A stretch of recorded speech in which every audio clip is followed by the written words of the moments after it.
Kakalabas lang namin ng airplane. So, nakaka-excited maglakad dito sa loob ng airport ng Taiwan. Feel na feel ko naman yung paligid.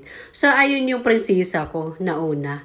Gusto nang makarating sa Taichung kung saan kami nakatira. Sabi niya, ang bagal ko daw maglakad. Bago nga kami lumabas ng airport ng Taipei, napadaan muna kami ng 7-Eleven para bumili ng snack. Habang nasa bus kami ay may makakain kami. So, ang gusto ko lang bilhin guys ay yung snack. Tapos, pagpasok ko ng 7-Eleven, itong dalawa ay namimili na rin kung ano yung gusto nila. Ni hao. Ni hao. Ano daw kids?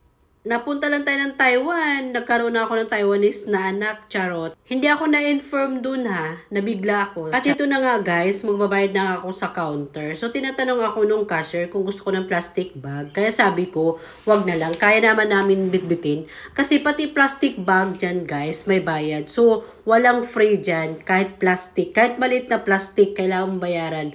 So kung wala kang lalagyan at ayaw mong bayad ng plastic, bitbitin mo na lang. So, ayan na nga, magkanya-kanya kaming bit-bit. So, yan lang naman ang binili ko, bread. So, tig-isa kami nga ni Habi. So, sa pag-aakala ko, sa amin mapunta yung tinapay.